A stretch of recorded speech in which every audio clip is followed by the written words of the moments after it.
जो परिवार के लिए या किसी धन इकट्ठा करने के लिए या कोई प्रॉपर्टी बनाने के लिए राजनीति करेगा, उसमें डर हो सकता है। चंद्रशेखर आजाद में तो डर है नहीं। अन्याय बहुजन समाज के लोगों पे ज़्यादा हो रहा है, हिस्सेदारी उनकी खाई जा रही है, अधिकारों से वंचित वो सबसे ज़्यादा है। तो मेरे जैसे अगर 10-20 एजेंट बना लोगे तो शायद आपका बेड़ा पार हो जाए। आपको जो आप भी ऐसे एजेंट बन जाओ जो समाज हित के लिए अपनी जान को भी जो है जोखिम में डालने के लिए तैयार हो। हिंदुत्व के नाम पे हम लोग ठगे जा रहे हैं। हिंदुत्व के नाम पे जो मुद्दे हैं हमारे, उनसे हमें बहुत दूर कर दिया जा रहा है। सत्ता संघर्ष से मिलती है। हमारे नेताओं को लगता है कि सत्ता ट्वीट करने से मिल जाएगी। उन्हीं लोगों का आंदोलन कामयाब होता है जिनके अंदर समर्पण होता है। व्यक्तिगत हितों के लिए जीने वाले लोग व्यक्तिगत ही रह जाते हैं, मूवमेंट नहीं चला पाते। जहाँ कॉलोजियम सिस्टम से ऐसे जज बैठे हैं साहब, उनसे आप उम्मीद करें कि वो सामाजिक न्याय या न्याय के सिद्धांत को जो है लागू होने दें, क्योंकि यहाँ ऐसे भी वर्ग हैं कि जिनको बिना मांगे EWS मिल जाता है, और यहाँ ऐसे भी वर्ग हैं जो हत्या और बलात्कार होने पर न्याय के लिए जूते रगड़ देते हैं और न्याय नहीं मिलता, मुकदमे दर्ज होते हैं। और संविधान के विरुद्ध में अगर कोई तैयार होगा तो उसका विरोध मैं EWS के भी खिलाफ हूँ और मैं कॉलोजियम के भी खिलाफ हूँ।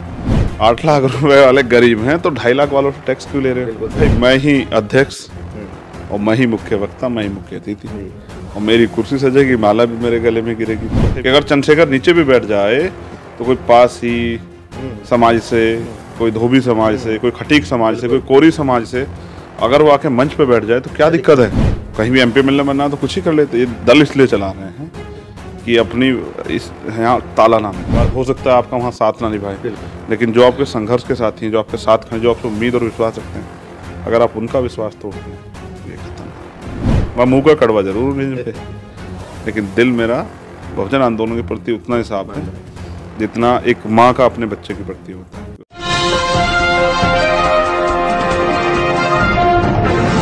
साथियों नमस्कार, मैं हूं नीरज पटेल और आप देख रहे हैं नेशनल जनमत।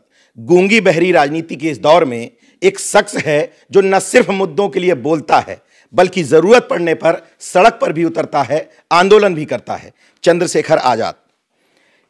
पूरे देश भर में जब एक तरफ लोग कह रहे हैं कि हिंदुत्व की राजनीति बढ़ रही है, दूसरी तरफ महापुरुषों की विचारधारा को लेकर कार्यक्रमों का दौर बढ़ रहा है, आप क्या मानते हैं वो जनता तैयार नहीं है? विचारधारा के आधार पे हम अगर पहले से देखें, ज्योतिबा फुले से लेके साहू जी महाराज, मान्यवर काशीराम, इससे पहले बाबा साहब अम्बेडकर, फिर पेरे रामास्वामी नायकर, ये एक पूरी वो बनी है, चेन सिस्टम बना है, लगातार चलने वाला प्रोग्राम।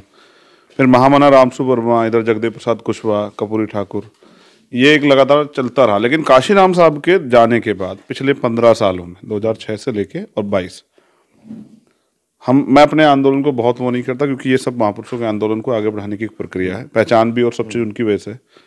इस बीच में एक गैप आया था, लेकिन पिछले जैसे जैसे ये BJP की पॉलिटिक्स आगे बढ़ी है तो कहीं ना कहीं बहुजन समाज को भी समझ आया है कि हम लोगों के साथ क्या हो रहा है। हिंदुत्व के नाम पे हम लोग ठगे जा रहे हैं।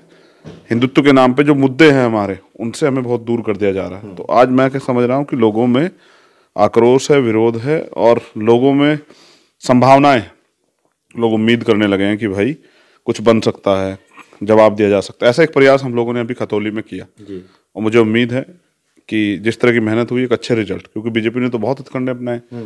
जैसे 3 बजे के बाद फर्जी वोट कराए हैं, एडमिनिस्ट्रेशन पूरा सहयोग कर रहा था। हम पे बहुत सारे रिकॉर्ड हैं कि भाई किस तरह से चुनाव को प्रभावित करने का काम किया। फिर भी क्योंकि जनादेश सबसे बड़ा होता है, जनता के सामने कोई नहीं टिकता। जब सेंटिमेंट खड़े होते हैं, लोगों में विश्वास खड़ा होता है कि हरा सकते हैं, तो फिर बन जाता है। मुझे उम्मीद है खतौली के रिजल्ट कल आने वाले और पॉजिटिव रहेंगे। तो इससे ये है कि संभावनाएं नहीं छोड़नी चाहिए। तो बहुजन आंदोलन आगे बढ़ेगा, बस ईमानदारी से और सतत प्रक्रिया के साथ कि लोगों को तैयार करना। हमारे जैसे लाखों लोग खपेंगे, तब जाके सामाजिक गैर बराबरी, आर्थिक गैर बराबरी पे आधारित जो व्यवस्था वो खत्म होगी। बेसिक है कि आज की जो राजनीति है नीरज भाई, जिस पे अगर ध्यान आकर्षित करें, संघर्ष की राजनीति है। काशीराम साहब कहते हैं कि सत्ता संघर्ष से मिलती है। हमारे नेताओं को लगता है कि सत्ता ट्वीट करने से मिल जाएगी या रैली करने से मिल जाएगी, जबकि ऐसा संभव नहीं है। मतलब राजनीति यानी कि वोटों का गणित। तो अगर मैं कहूँ एक जाति सरकार बन सकती है, विधायक जीत सकता, नहीं जीत सकता है। यानी कि हमें वो जो हमारे जैसे लोग हैं, जो आर्थिक रूप से असमानता का शिकार है, सामाजिक रूप से असमानता का शिकार हैं, जो गरीब हैं, जो कमज़ोर हैं, जो जिनको हिस्सेदारी नहीं मिली है, उन सब लोगों को कनेक्ट करने की जरूरत है। और उनको वोट की वैल्यू भी समझानी है और सत्ता का प्रभाव भी समझाना है कि आज अगर इस देश में लोग कहते हैं नहीं नहीं सामाजिक संगठन ठीक है, राजनीति तो ठीक नहीं है, मगर गजब की बात आप देखिए, मैं दो चीज़ों पे आपसे बात करूं। पहली बात, बीजेपी अगर इतना जिसके हम खिलाफ, अब आज हम हमारे लोग रो रहे हैं, पढ़े लिखे लोग रो रहे हैं, ये हो गया ये हो गया, किस दम पे कर रही है? सत्ता के दम पे। अगर हम अपने हितों के लिए कोई कानून बना सकते हैं, अपने समाज के हितों के लिए, तो सत्ता के दम पे, क्यों कानून सदनों में बनेंगे। और दिल्ली का रिजल्ट रहा है एमसीडी का 90% आबादी बहुजन समाज की, और आप मानोगे हैसियत नहीं है जो बहुजन दल और अपने आप को बहुत ताकतवर दल मानते हैं, बड़ी बड़ी बातें करते हैं, उनके पक्ष में कुछ लोग इस तरह के प्रचार भी करते हैं कि आज इस बार करिश्मा हो जाएगा, दीवार फट जाएगी, छत फट जाएगी, ये हो जाएगा, जमीन खोद के पता नहीं क्या निकल जाएगा। एक सीट नहीं ला पाए। मैं उनमें से खुद हूँ, क्योंकि मैं तो नया प्रयास कर रहा हूँ, क्योंकि सिखाने वाला कोई नहीं, तो धीरे धीरे उन्हीं से सीख सीख के, कैडर से सीख सीख के आगे बढ़ रहा हूँ। मुझे उम्मीद है एक समय में बदलाव आ जाएगा, धीरे धीरे लोग। जैसे चुनाव की बात कर दी आपने, तो पूछ ही लेता हूं कि आप भी वोट बैंक बनाने के लिए सफर तय कर रहे हैं या फिर समाज तैयार करने के लिए? मैं समझता हूँ यहाँ तो बैंक स्थिर है ही नहीं। कब हम मोदी जी प्राइवेट करते हैं, आप बताइए। बैंक नहीं बनाना है बस। बैंक का मतलब होता है कि ये आपकी अपनी संपत्ति है, आप इसको कभी भी कहीं जाओ। उनके अंदर लीडरशिप क्षमता तय करनी है। भाई क्या भरोसा है, जो भी पैदा हो गया उसको मरना है, ये अंतिम सत्य है। मुझे भी एक दिन जाना है, तो अगर मुझसे बेहतर मैं तैयार ना कर पाऊँ तो फिर क्या फायदा। मेरा तो प्रयास ये है कि कैडराइज, और सबसे ज्यादा कैडराइज के साथ भी, कैडराइज में एक वर्ड आता है अनुशासन, और एक और वर्ड आता है डेडिकेशन। उन्हीं लोगों का आंदोलन कामयाब होता है जिनके अंदर समर्पण होता है। व्यक्तिगत हितों के लिए जीने वाले लोग व्यक्तिगत ही रह जाते हैं, मूवमेंट नहीं चला पाते हैं। और मैंने तो काशीराम साहब से देखा कि मुर्दा लोग मिशन नहीं चलाते और जिंदा लोग रुकने नहीं देते। मैं बार बार इसलिए कोट करता हूं क्योंकि अगर हमें इनके रास्ते पे चलना है तो हमें इनके जैसे, इनके जीवन को भी आत्मसात करना पड़ेगा। काशीराम चाहते तो खुद बन जाते, मान्यवर आप बताइए, चीफ मिनिस्टर में राष्ट्रपति बन जाते, लेकिन नहीं बने ना। और मैं उसी प्रयास में हूं कि हम बने ना बने, लेकिन एक इस तरह का मूवमेंट खड़ा हो जाए जो सामाजिक न्याय पर आधारित हो। यहाँ भी दिल्ली में भी हमने एक अच्छा प्रयास किया है, कहीं 1600 वोट मिले हैं, कहीं 1700 वोट मिले, कहीं 2500 वोट मिली। यानी कि जो लोग कहते हैं दिल्ली में कोई स्कोप नहीं है, दिल्ली के लोग ठहर चुके हैं, बैठ चुके हैं, उनमें भी हमारा ये प्रयास है। कितने वोट में स्कोप देख रहे हैं आप? हाँ, अरे कमाल कर रहे हैं। मैं देखता हूँ पिछले आंदोलन को 400 वोट से शुरू हुआ है, 250 वोट शुरू हुआ है, तो मैं कैसे हार मान जाऊँ। एक तरफ हम उनके जो हैं अपने आप को, उनको अपना आदर्श मानते हैं, और दूसरी तरफ पहली बार में इस तरह डर जाए। आप देखो जहां इस बार 1600 2000 आए हैं, वहां 20,000 भी आएंगे। बस उसको जमीन को, उपजाऊ जमीन को देख के तैयार करके उस पर लगातार काम करने की जरूरत है। जब भी क्लियर कट बोलने वालों की बात होती है तो एमके स्टालिन, और इस तरफ से नाम आता है तो चंद्रशेखर आजाद। उत्तर भारत में क्यों ऐसा बना दिया गया है कि यार बिना पाखंड किए, बिना हिंदुत्व की बात किए राजनीति हो ही नहीं सकती? देखिए, ये बीजेपी की सोची समझी साजिश है। वो मजबूर करते हैं कि हम उनके पिच पे खेलें, उनके झंडे पे खेलें, जबकि सत्य ये है उस पिच पे खेलने वाला आदमी कभी भी जो बुनियादी काम हैं, जो वास्तविक जरूरत है, जिन चीज़ों के लिए हम लोग आंदोलन चला रहे हैं, राजनीति कर रहे हैं, उन पे काम कर ही नहीं सकता है। अमनीश भाई, मैं एक बात आपसे जरूर कहूँगा आज, मैं जो लोग दूसरे दलों में उनसे भी कहना चाहता हूँ, आप मेरे ऊपर लाख आरोप लगाओ, खूब बुराई करो जितनी करनी है, मुझे छोटा बड़ा एजेंट वजेंट जो कहना है हाँ, लगाने वाले खूब लगाते हैं, खूब वो करो। जो लोग बहुजन दलों में, उनको भी कह रहा हूँ, लेकिन वास्तविकता में आप सोचो, अगर आप कहीं और भी हैं तो क्या आप अपने समाज के हितों की रक्षा कर पा रहे हैं, उनके लिए बोल पा रहे हैं? या फिर भाई लोकतंत्र है ये। नहीं, मैं तो कहता हूँ एजेंट बोल रहा है तो तुम नहीं एजेंट हो, तुम ही बोल लो। मैं कह रहा हूँ ना, लोकतंत्र है, इसमें संख्या बहुजन समाज की ज्यादा है, अन्याय बहुजन समाज के लोगों पे ज्यादा हो रहा है, हिस्सेदारी उनकी खाई जा रही है, अधिकारों से वंचित वो सबसे ज्यादा है। तो मेरे जैसे अगर 10-20 एजेंट बना लोगे तो शायद आपका बेड़ा पार हो जाए। कुछ आप भी ऐसे एजेंट बन जाओ जो समाज हित के लिए अपनी जान को भी जो है जोखिम में डालने के लिए तैयार हो, व्यक्तिगत जीवन को भी जोखिम में डालने को तैयार हो, और तो आप भी ऐसे एजेंट बन जाओ, तो इस समाज का भला हो जाएगा। लेकिन आप जहां भी हो, अगर हमारे व्यक्ति बीजेपी कांग्रेस में भी हैं तो मैं उनसे भी कहूंगा कि वो भी अपने समाज के हितों को, उनके मुद्दों पर बोलें, क्योंकि यहाँ ऐसे भी वर्ग हैं कि जिनको बिना मांगे ईडब्ल्यूएस मिल जाता है, और यहाँ ऐसे भी वर्ग हैं जो हत्या और बलात्कार होने पे न्याय के लिए जूते रगड़ देते हैं और न्याय नहीं मिलता, मुकदमे नहीं दर्ज होते। तो अगर क्लियर कट ईडब्ल्यूएस के खिलाफ है आप बताइए, जो संविधान के विरुद्ध में है मैं उसके विरुद्ध में हूं ही।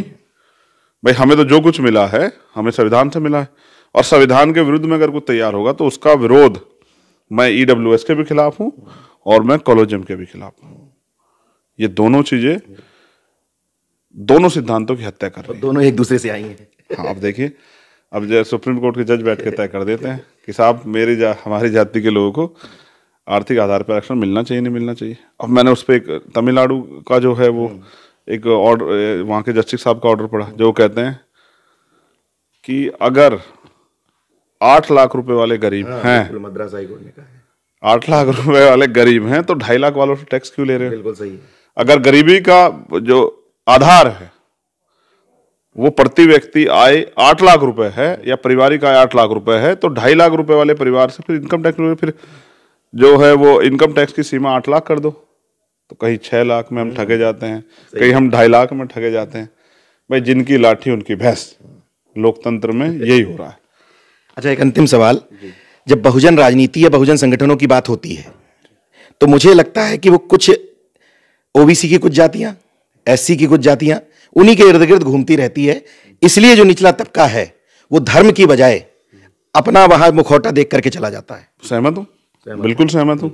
भाई मैं ही अध्यक्ष और मैं ही मुख्य वक्ता, मैं ही मुख्य अतिथि, और मेरी कुर्सी सजेगी, माला भी मेरे गले में गिरेगी, तो भाई समाज भी मुझे वही पसंद करेगा। भाई देखो, अगर आप बहुजन आइडियोलॉजी की बात कर रहे हो तो बहुजन में 6,743 जातियां आती है। अब आप 6,743 लोग इकट्ठे कर लोगे तो आपकी बहुत बड़ी रैली हो जाएगी। तो आपको चाहिए ना हर जाति का प्रतिनिधि तैयार करो। अगर आप बहुजन की बात कर रहे हैं तो आप सोचो, जिस संगठन में, जिस दल में 6,743 जातियों के लोग लीडर हो जाएंगे तो क्या उसका इस देश पर राज नहीं होगा? वो तो अगर अपनी जाति के 100 लोग तैयार करके दिल्ली आ जाएंगे तो दिल्ली बंद हो जाएगा। तो मैं समझता हूँ हमें समझना चाहिए कि सामाजिक न्याय के नाम पे हम लोगों को ठग नहीं सकते हैं, और अगर हम सम्मान भी नहीं दे सकते हैं तो फिर अच्छा, कुछ जाते तो नीरज भाई सम्मान ही चाहती है।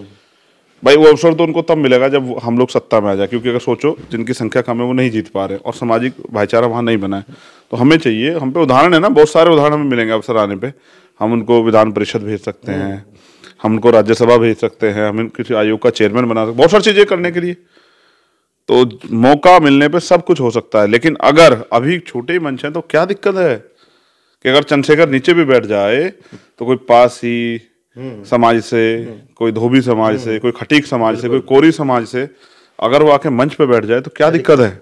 अगर जो है हमारे बैकवर्ड कम्युनिटी कुछ लीडर्स जो है वो नीचे भी बैठ जाएं तो कोई पाल, कोई कश्यप, कोई प्रजापति, कोई मौर्य, कोई शाक्य, कोई कुशवा, कोई निषाद अगर आके बैठ जाए ऊपर, तो क्यों हम उनको नेता नहीं मान सकते हैं? क्या वो हमें नेता माने, हम उनको नेता नहीं मान सकते हैं? तो ये जो है ना, बहुत कुछ समझने की जरूरत है। मैंने पिछले आंदोलन से बहुत कुछ सीखा है और मैं नहीं चाहता वो गलती दोबारा।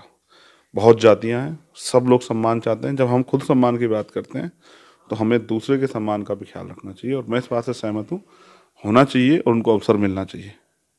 आप पिछड़े वर्ग के या दलित समाज के तमाम सारे नेताओं के साथ मंच शेयर करते हुए देखे जाते हैं। बाधक कहाँ चीज आती है आपके हिसाब से? कौन सी चीज है जो बाधक बन जाती है इस यूनिटी को बनाने में? नहीं, ये सोच, नीयत का मामला है, नीयत और सोच दोनों। भाई अगर मैं अपने से छोटे का हाथ पकड़ता हूं दिल बड़ा करके, तो ऐसा नहीं है कि वो मुझसे बड़ा हो जाता है, जबकि पब्लिक डोमेन में यही बात जाती है कि मैंने, भाई अपने से कमजोर का हाथ पकड़ने वाला आदमी ताकतवर होता है। अगर आप किसी को नीचे से उठाने का काम कर रहे हो तो आप ताकतवर हो, लेकिन वहां एक इनसिक्योरिटी, एक डर की भावना पैदा हो जाती है और वो खतरनाक है। अब मैं कहता हूं, जब आप ये बात कहते हो कि हम आंदोलन चला रहे हैं, हम सामाजिक काम कर रहे हैं, या हम राजनीति समाज हित के लिए कर रहे हैं, तो अगर किसी को उठा के ला रहे हो तो डर किस बात का?